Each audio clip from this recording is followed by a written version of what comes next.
माँ भगवती गंगादेव्यै नमः।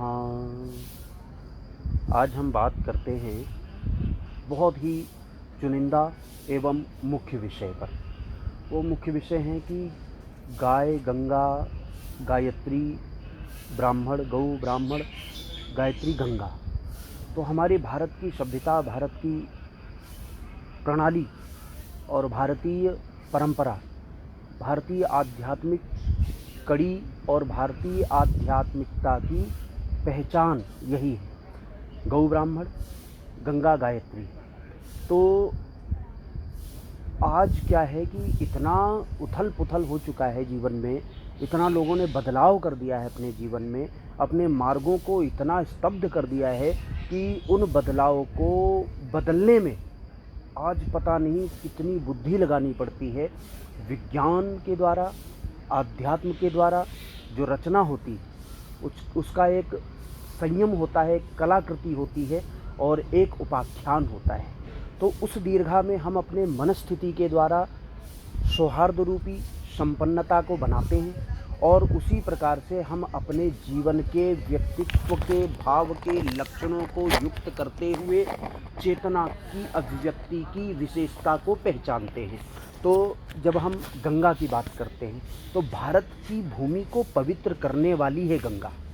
जब हम गायत्री की बात करते हैं तो अंतरंग हमारे एक एक नाड़ियों में, जितनी कई हजार की संख्या में हमारे अंदर नाड़ियां हैं, नाड़ी तंत्र है, जिसके द्वारा हम पूरे जीवन पता नहीं कितने कितने व्यंजन को खाते हैं, कितने प्रकार के भोजन को ग्रहण करते हैं और पचा लेते हैं, और कितने प्रकार की वार्तालाप को करते हैं, सुनते हैं, परोसते हैं, वार्तालाप करते हैं। उन सब का कोई भी जीवन में संदर्भ रहता है, नहीं रहता है, अलग कृति है। फिर आती है गौ। गौ जो है 33 कोटि देवताओं की जननी है, विराजमान रहने वाली।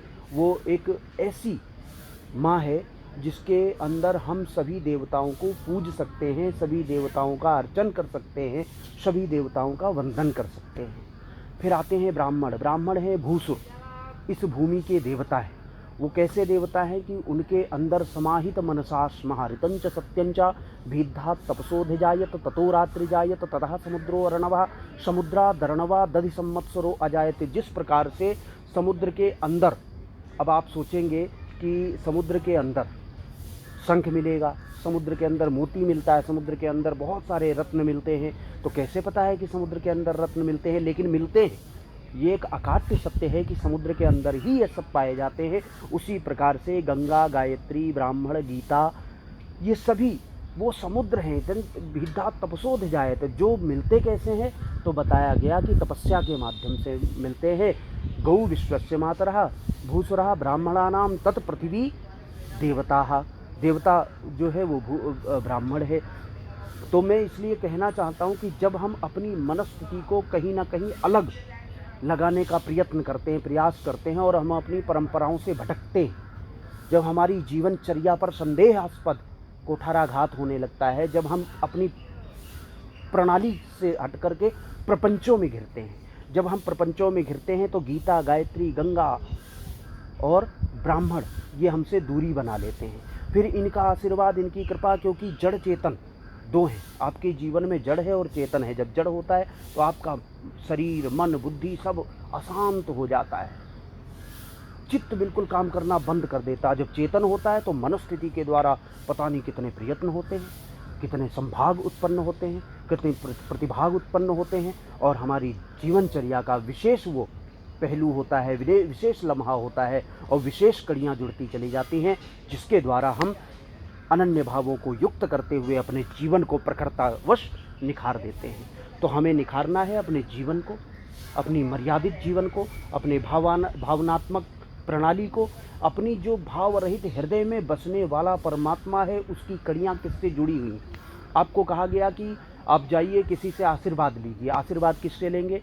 तो कहा कि आशीर्वाद उसी से लिया जाएगा जो देने लायक हो, जिसके पास में तप हो, जिसके पास में जप हो, जिसके पास में न्यास हो, जिसके पास में योग हो, जिसके पास में वेद हो, जिसके पास में गायत्री हो, जिसके पास गंगा हो, जिसके पास ब्राह्मणों की कृपा हो, उसी से तो आशीर्वाद प्राप्त किया जाएगा। तो आशीर्वाद देने की क्षमता, ये प्रत्यक्ष देवी देवता हैं, ये हमसे भिन्न नहीं। गीता हर जगह पुस्तकालय में मिलती है, आप गीता का अध्ययन करें। ब्राह्मण सर्व जगत पूजितानाम ब्राह्मणानाम च देवताः, ब्राह्मण हर जगह मिलते हैं, उनको तीर्थों पर जाकर के ढूंढो। गाय, हर गौशाला में गाय मिलती है, उनको जाकर के पूजो। गंगा हरिद्वार आदि पता नहीं कितने दिव्य दिव्य तीर्थों में निरंतर अविरलता से बह रही, उनको जाकर के पूजो। गायत्री जो सार है, जो हमारे अंदर का सार है, गायत्री, उसका जप करो, उनके मंत्र का जाप करो, तो सर्व कल्याण हेतवे, सभी प्रकार का कल्याण आपका इन्हीं से हो जाएगा, इसमें कोई भी संदेह नहीं है। इसलिए आप आशीर्वाद लेने के भागी बने, आप प्रार्थी बने, आप प्रार्थना करना सीख जाएं, और वास्तविकता में जिस दिन आप प्रार्थना करना सीख गए, उस दिन इन पांचों की कृपा हो जाएगी। इन पांचों की कृपा के पश्चात ही परमात्मा की कृपा होगी। हम माँ गंगा, गायत्री, यमुना, इन सब की पूजन करके, इन सब के सेवा करके, इन सब का वंदन करके हम परमात्मा की निश्चित कृपा पा सकते हैं, और हमारे हृदय में वो बसने वाला परमात्मा भजनानंदी हमको कहलाया जा सकता है। हम भजन के द्वारा आनंद ले सकते हैं, हम इस जीवन का आनंद ले सकते हैं, हम इस कर्म का आनंद ले सकते हैं, हम मर्म का आनंद ले सकते हैं, हम सभी संदर्भ का आनंद ले सकते हैं। तो उस आनंद की आख्यान को पहचानने का एक प्रयत्न, एक प्रयास आपको करना होगा। जय माँ गंगा, जय गायत्री, जय गीता, जय ब्राह्मण, जय गौ माँ।